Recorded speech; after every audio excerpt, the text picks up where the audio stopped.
Bonjour et bienvenue à l'invité de Thierry Dim. Nous avons le plaisir d'accueillir aujourd'hui Nicolas Inglade, qui est le directeur de Imadeo. Bonjour, monsieur Inglade. Bonjour Monsieur Dim.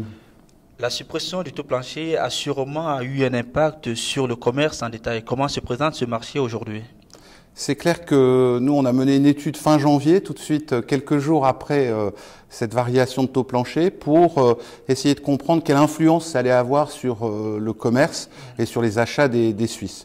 Et ce qu'il en ressort, c'est qu'il y a deux grandes tendances. D'abord, on a une grande moitié de Suisses qui disent non. Moi, je vais d'autant plus consommer en Suisse, donc un patriotisme de la consommation assez fort.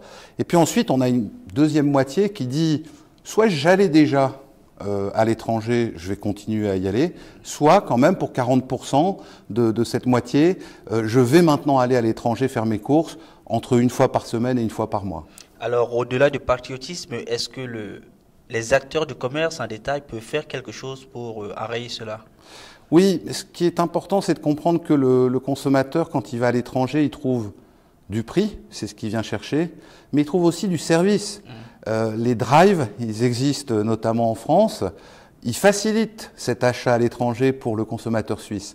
Si demain, on développe une proposition de service satisfaisante en termes de positionnement prix, bien sûr, mais aussi en termes de service, peut-être qu'on va empêcher cette érosion des consommateurs vers d'autres pays. Mais le plus important pour le consommateur, est-ce que c'est le service ou le prix? Les deux, mon colonel.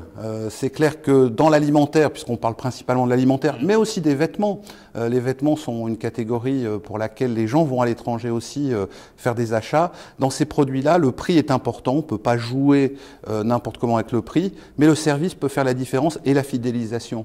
Alors, compte tenu de ce contexte, c'est quoi les grands enjeux, les grands défis des acteurs du commerce en détail?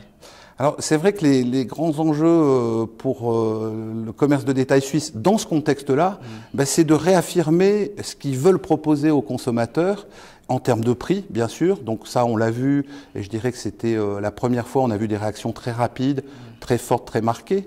Mais au-delà de ça, effectivement, c'est de développer la partie service qui va permettre demain d'être compétitif vis-à-vis de ces services étrangers, parce que c'est bien ça l'enjeu. Et tout ça dans un contexte de changement fort, qui est la digitalisation du commerce. Aujourd'hui, le commerce, il se fait aussi sur Internet, sur smartphone, avec des services comme les drives, et donc avec aussi des consommateurs qui sont de plus en plus avertis, avisés, et qui ont besoin du coup qu'on les traite un peu autrement dans le point de vente. Donc il y a un gros challenge dans le commerce de détail, et puis cette variation des taux de change, elle fait que accélérer la mise en place de ces challenges, ou du moins la demande de réponse de la part du consommateur. Alors, par exemple, ce matin d'ailleurs, il y a Migros qui a sorti ses résultats et apparemment les résultats sont satisfaisants. Oui. Est-ce que ça veut dire qu'ils vont dans le bon sens? Alors, bien sûr que si on prend le cas de Migros, bien sûr. Le résultat économique est toujours une réponse à ces questions. On peut rappeler quand même que nos deux grands distributeurs alimentaires suisses font partie du podium des distributeurs qui ont le plus de marge en Europe. Donc sur deux distributeurs, il y en a qu'un qui est en France, qui a une marge à peu près au niveau de celle qu'ils ont. Donc ils gagnent des sous. C'est très bien, simplement ça doit leur permettre d'investir et d'aller plus vite vers la transformation du commerce, et pas seulement, je dirais, occuper une position existante sur un marché relativement fermé. Mais aujourd'hui, ils le font déjà. Par exemple, dans certains centres commerciaux où Migros se trouve, on peut déjà scanner ses propres produits sans pouvoir aller directement vers la caissière. C'est déjà c'est un pas en avant. Oui, tout à fait. Le self-scanning, le paiement sans contact. Il faut noter qu'on a un équipement des caisses qui a été fait de manière très très précoce en Suisse. Simplement, après, c'est aussi cette prise de position. C'est pas seulement de le faire pour dire on l'a fait, mais pour inviter les gens à le faire, parce que c'est à long terme comme ça qu'on va les fidéliser. Mais est-ce qu'à long terme, ça ne va pas être plus difficile pour eux? Parce qu'avec le commerce en ligne, je pense qu'il y aura quand même de plus en plus, parce que c'est quand même une branche qui est en pleine évolution et en pleine progression. Est-ce que quelque part, ça ne va pas rogner sur les marges des acteurs traditionnels? Oui, ce qui est clair, c'est qu'on voit très bien, il y a quelques années, les sites de e-commerce étrangers, c'était un problème pour le consommateur. Ils disaient, bon, je ne vais pas payer en francs suisses, je vais avoir des frais de douane, etc. Cette barrière, elle est complètement tombée. Maintenant, les gens achètent sans problème sur Amazon, sur Zalando, sur tous ces leaders européens qui sont aussi présents en Suisse. Et on pourrait dire que c'est une particularité du e-commerce, puisque dans le reste du commerce, la Suisse a réussi dans le passé à développer des spécificités avec des enseignes qui existent en Suisse et qui n'existent pas forcément ailleurs.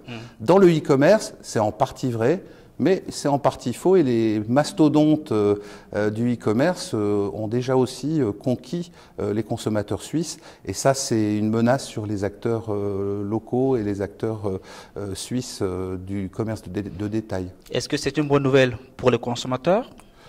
Oui, tout ce qui va dans le sens d'une dynamisation du commerce est une bonne nouvelle pour le consommateur. À nouveau, la question c'est de savoir si ce train de changement ne va pas trop vite. Alors il va vite, et donc l'enjeu, le challenge pour les acteurs du commerce, c'est d'aller aussi vite que ce train du changement. On ne peut pas l'arrêter. On ne pourra pas l'arrêter, et c'est vain. L'idée de penser qu'on peut l'arrêter est tout à fait vaine. La question, c'est plutôt de nager dans le sens du courant que de nager à contre-courant. Merci Monsieur Inglade pour ces explications. Merci Monsieur Dim. Quant à vous, nous vous donnons rendez-vous très prochainement avec un nouvel invité. Au revoir.